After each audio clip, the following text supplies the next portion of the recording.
All right, once again, good morning, everyone. Welcome to the NCAA Division I Women's Basketball Tournament. Portland Regionals at the Moda Center and practice day press conferences for Portland Regional number 3. Some reminders before we begin. Please silence all cell phones. There is no flash photography and no video allowed during the press conference. If you would like to access the video of the press conference, you can download it afterwards from the NCAA Media Hub. We'll take questions from the media room first, and then we'll take questions from the Zoom room. We ask that you please state your name and affiliation before asking your question, and we ask that all questions be pertinent to the game that's about to be played tomorrow. Joining us for the Baylor press conference is head coach Nicki Collen. Coach, begin with your opening statement, and then we'll open it up for questions. Well, thanks for being here. Really excited to be in Portland. Certainly a goal of ours was to be here, whether it was here or Albany, and just excited with the level of competition, the city, everything. The Moda Center, last time I was here, I watched Dame and CJ play, so exciting to be out there. So grateful to be here, happy to take any questions. Start down here in front.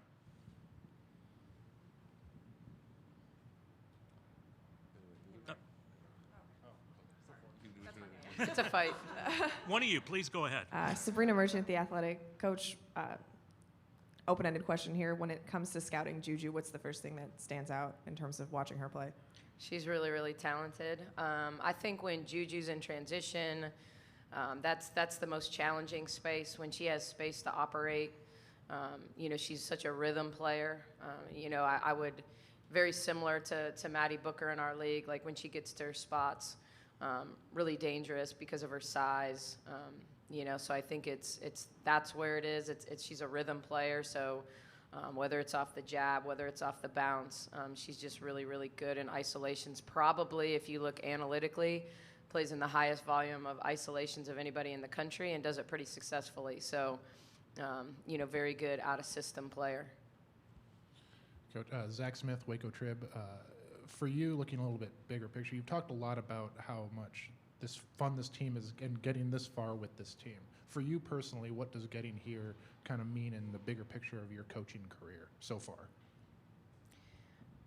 I think anytime you're hired into a position like Baylor, this is the expectation, and I think it's about meeting expectations, but my expectations aren't really driven necessarily by what people think they should be. It's more about wanting to be considered one of the best at what I do and how we do it. And so I think it's just special to be with this group that's truly ours. These are not a bunch of inherited players that I'm winning with great players. These are players that believed in Baylor, that believed in me, believed that we could still be Baylor with Nicki Collen in charge. And so it's about doing it our way, but still being really, really successful doing it. So certainly we felt like we had the pieces to be here when the season started. And so, it's about, for us, meeting those expectations. Lindsay? Hello? Okay. Lindsay Schnell, USA Today. Nicki, we've talked a lot with Lindsay Gottlieb about how her experience in the NBA has helped her coach Juju, to your point, like they get her in space all the time. I wondered, do you think that your W experience helps you in terms of prepping for a player who could start for the Pistons right now? How about the Liberty? Come on. Women's empowerment here. I think the W was really, really good for me in general. I think it's a league where you have to scheme against the best, game in and game out. You coach some of the best, but you have to scheme against the best. It's always a chess match from one time to the next. You don't play anybody once, and so you have to make in-game adjustments. You have to make nobody plays in a series at this level, but it's that same concept of having to out-scheme, out-think, out-coach, out-work, and really in a lot of ways convince your players what will work. Half our job in coaching is being good salesmen, because it's about giving them this blueprint of how we can be successful and getting them to believe that if they do it, they will be successful both individually and collectively. And so, I think that's like the biggest part of scouting is getting them to believe that, hey, if we do these three things, we've got a really, really good shot to win this game. And so I think the W is about spacing. It's about player and personnel management, which is what our game is now collegiately. And so it is. It's you feel confident and comfortable in late game situations because whether you're in that WNBA or the NBA, you're going to play 4 games a week, and 3 of them are going to be within 5 points. And you can get a 16-point lead, and at some point it's going to get to 6, and you're going to have to use your timeouts wisely and save them. And so, you know, I've probably called 1 defensive timeout in 3 years. Like, I believe in the importance of saving them. And I feel like you can call a timeout on offense to set your defense. Because to me, if you call a timeout on defense, the opposition's going to know, hey, they're getting ready to press, they're getting ready to trap, they're going to look for this. So I think that's a big part of coaching at the pro level is understanding the schemes and in the late game situations. Sabrina Merchant, The Athletic. Speaking of your time in the WNBA, Kurt Miller posted a picture of, you know, when you and Chris in a bathing suit. Yeah, thanks, Kurt. When you and Chris were on his staff together back in Connecticut, just now that you're going up against him in this next matchup, Chris, not Kurt. Yeah. Just what did you remember about like his growth as a coach, and what did you guys learn? From Yeah, that I'm going to experience call with Kurt out first because let's be honest, he's here to scout. He's not here to support us. I mean, I think, you know, Chris is one of those, like, you get in this profession, and I hope that people saw me this way. Like, wow, she's really young, but she knows what she's doing. Like, she's got a bright future in this profession. I think Chris made a really unique and tough transition, honestly, I think, with the Sun, because when you're a young I mean, he was probably 26 when Kurt hired him, and he was our ops/video/ did a little bit of everything. And so when you make that transition and you're working with players who are older than you, and then you move into an assistant coaching position, and then you move into basically a defensive coordinator position, it shows you, like, that's not an easy transition for 30-year-olds to look at this young guy and say, yeah, I really want to listen to him. And so he's really, really talented. I was excited to see him move over to Lindsay's staff. He loves Southern Cal. I mean, he's a New York boy, but when he was at USC the first time, I think fell in love with being out in LA. And so I just think he adds a lot to their bench, and it's just good to be around people that you love. You know, this profession is so small, and so being around the people that you really care about that helped you. I mean, Kurt made me ready to be a head coach. You know, being a defensive coordinator and him allowing me the autonomy to be in huddles and sit in front and diagram stuff, I think, you know, was one of the reasons why the Atlanta Dream felt like she's ready. You know, she's been in those huddles, she's made those decisions. And so, you know, I owe a lot to a lot of people in this profession getting me to where I'm at. Alexa Philippou, ESPN. Just given your experience in the pros and now back in the college level, do you see this year's freshman class in particular as being that kind of transcendent force that can help even drive the sport's popularity even more? Or where do you feel like they can help the sport even grow moving forward? Yeah, I think, you know, we've talked a lot about the momentum that we have in women's sports, not just basketball, but in general, like the explosion based on Caitlin Clark. But I think this freshman class, you know, I watched Hannah Hidalgo play with Philly Rise and was a big fan, but really had no idea that she would be this good this quickly, and really all the different ways. Certainly I thought she'd be a Nat on D and get to the rim, but the way she's done it, the way she's led, the way they played in their round of 32 game, like, you know, I just, Notre Dame looked like a machine. And so I think it's a class, you know, when you think back to the Skylar, Elena, Griner class, you know, and the big three coming into the W and the impact that all 3 of those players have made, you know, I think that's a group that can really, really be special. And they're all unique. They're different, but they all play an exciting brand of basketball. And I think that's what stands out, not just that they're productive, but that they're fun to watch. And I think when you watch our game, you know, you get a lot, oh, women's basketball is great because it's a little old school and they move the ball and this and that. But I think these guys are fundamentally sound, but they're also, like, they're exciting. And I think that is good for our game. Chad Bothering, KWTX. I know when we left, or after the game against Virginia Tech, you said you kind of just, let your team play. You weren't really calling a lot of plays. And how much of that is like the trust that you have in your players at this point of the season, and also how much of that is just the fact that they've learned from you to this point where they also just kind of trust you as well and everything? Well, I think there were a couple things that went into play. First of all, it was so loud in there was no way to call plays. And I thought our advantage against Virginia Tech was our athleticism and our speed. And so slowing Jada Walker down in transition to call a play wouldn't have been a good choice. I think there's a time and a place. I thought we really executed at a high level out of timeouts. And so I think there's time and space to like really get them to understand and execute. But I think one of the things that I learned a little bit about this team, kind of in the midst of our losing streak is that we're not a great execution team when I have to slow them down and we have to go from A to B and B to C.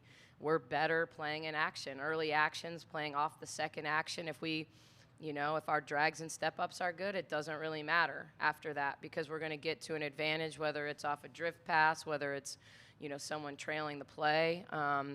And so, I thought in that game, Sarah Andrews really led us early when they were in zone. I thought we shot them out of their zone really, really quickly, which was good. And then I thought, Jada playing downhill, we knew she had an advantage on as good as Georgia Amor as we felt like we could get her in ball screens and put her in Strack and ball screens and be really, really effective. And so you can't overcomplicate the game for 18 to 22-year-olds. You just can't. And I think that's something that I've learned about this group is the less I call, the better they execute. Derek Smith, Baylor Radio. Obviously, Juju's the focal point when a lot of people look at USC, but what else do you see that's led to their success as a team?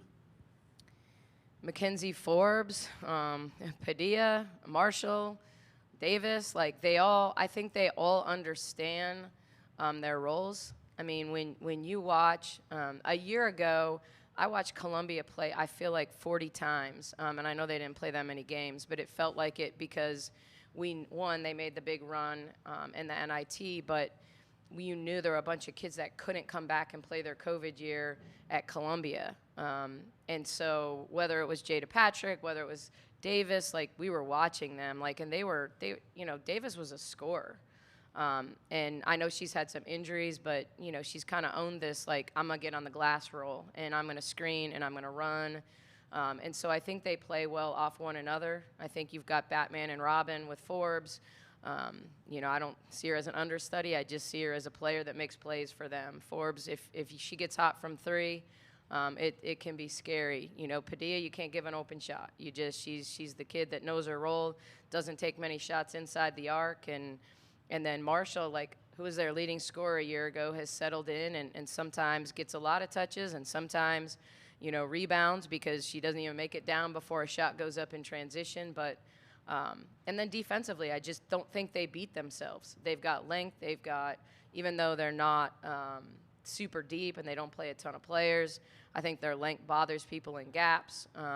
Marshall's a rim protector, so I don't think they beat themselves at the defensive end. And then I think they're never out of a game. I mean, you watch the Arizona game, they're down 10, and the next thing you know, it's a one-point game. So they can really heat it up, especially in transition. Kevin Pelton, ESPN.com. First, I'm curious, is there any interesting story behind coming to a Blazers game? We were, actually my GM and I came out to watch the Civil War series when Sabrina and Satu were seniors. Destiny Slocum was at Oregon State. So, and both my video coordinator and my athletic trainer worked for the Trailblazers. So Jessica Cohen had left the Dream to come work for the Trailblazers. So we came into town a day early to go to a Trailblazer game and see former staff. And so, yeah, we were just in town. That was the weekend that we lost Kobe, too. So it was a pretty memorable weekend. I was trying to get back to the Nines because that place was so nice. But anyway, yeah.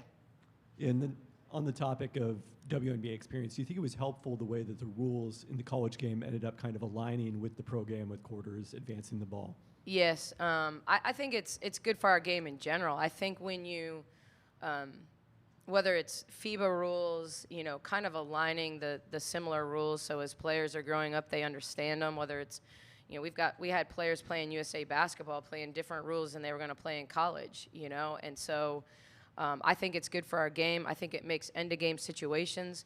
Let's be honest, in the women's game, when you had 3.5 seconds to go, you were rarely going to get a shot off if you had to go end-to-end. And if you were, it was going to be a contested running, you know, 30-footer at best, you know. And so now to have that opportunity to create a late-game situation, you know, you could see how frustrated I was when it was 1.8 and Kenny had a free timeout because of a clock issue. I know. But that's how good I think Kenny is in those situations. It's a one-possession game, 1.8 seconds, one missed switch.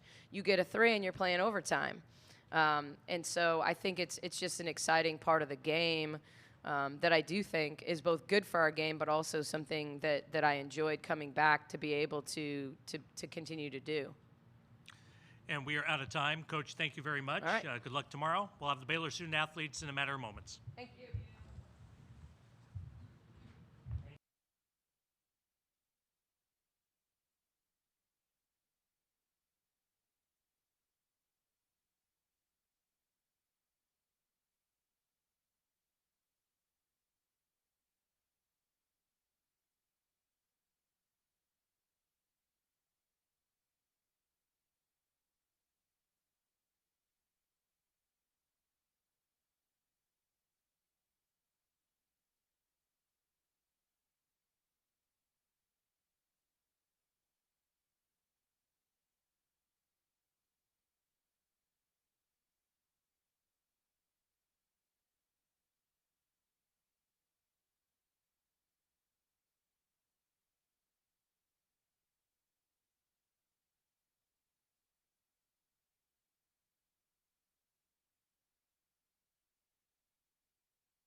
Once again, a reminder to the press room, please silence all cell phones. No flash photography and no live video may be taken during the press conference. You can download the video of the press conference from the NCAA Media Hub. We'll take questions from the media room first, followed by anyone on Zoom. Please state your name and affiliation and the player who your question is directed to before you ask your question. And we ask that you please keep your questions relevant to the game that's going to take place tomorrow. Joining us now from Baylor are student athletes Sarah Andrews and Darianna Littlepage-Buggs. And at this time, we'll open it up for questions. Start with Alexa. Alexa Philpott, ESPN. For either both of you, just being such a balanced team offensively, how do you feel like that can help you in a situation like going into tomorrow's game where any player could pop off based off matchups, and how can that help you just go far in the postseason? I think you said it best. I think it's hard to scheme for us because we have so many people that can score. Whoever's our top leading scorer doesn't have to have a great night every night because we have so many people that can go anywhere else and be a top scorer. So that's the beauty about this team. Yeah, just piggyback off what she said. You have to really play as honest and just be on your P's and Q's because like anybody can go off. So. Hello. Oh, yeah. Zach Smith, Waco Trib. Sarah, you're the only player that Coach Collen didn't recruit. What about her made you stay? And then how would you kind of describe her as a coach?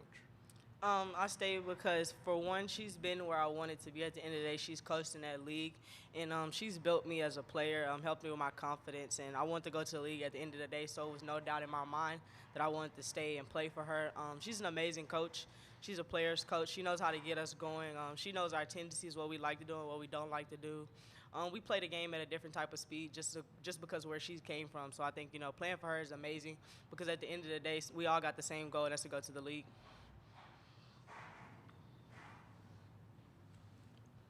So we go right here, and then we'll go back to Alexa. Foster Nicholas, Baylor Lariat. Sarah, you talked about it, but how much does that pace help you guys in a situation like this, and does it give you an advantage? I think it does. When we play defense, first of all, it starts for us on defense because our offense is so easy. We push the ball in transition. A lot of times, sometimes we don't even call plays. We just play out of like drags and step-ups. That's what's so special about us is that when we get the ball in transition, we're deadly. Like, we don't have to call plays. We just play in transition. Alexa, Philo. For going up against Juju in particular, what have you guys been focusing on in the scout? I know, obviously, Coach is very scout-heavy and detail-oriented, so what are the messages you guys are getting so far and how to best slow her down? Just got to play hard. We have to stop Juju, but we have to stop everybody else on the team as well. So I wouldn't just say there's anything in particular. We just have to play hard all night. She's going to get her shots. She's going to make some tough shots, but we just got to live with those shots and just keep on playing.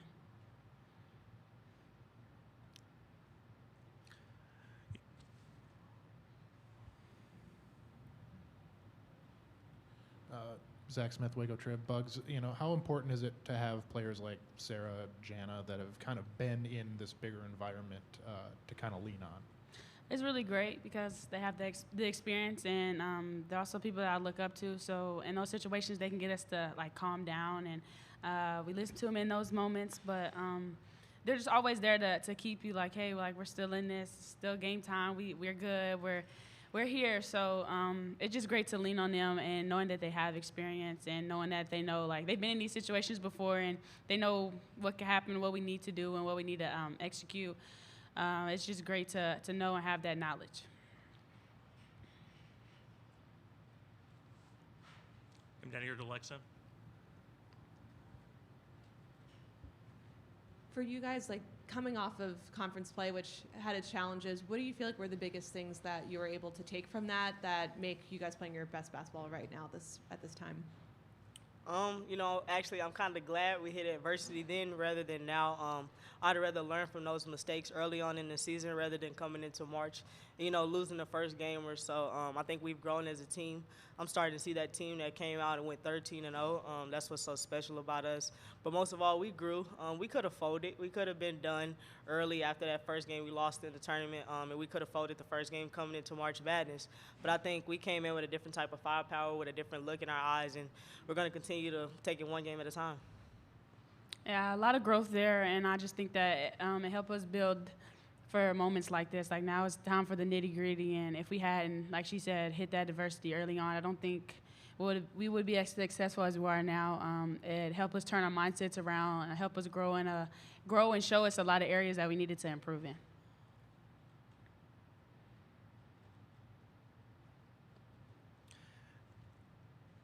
You touched on it briefly earlier that it's not just Juju Watkins. It's a very solid team, especially defensively. What have you talked about in terms of just getting the ball moved around with a solid defense as that the SC has? We just have set screens. We have to be very intentional, I feel like. We have to get those little details in there. I think that's what's going to separate us and help us be successful is just those little details and really being intentional about what we're doing on the court. Any other questions? All right, seeing none, thank you very much for your time. Best of luck tomorrow. Thank you. Our next press conference is at 12:50.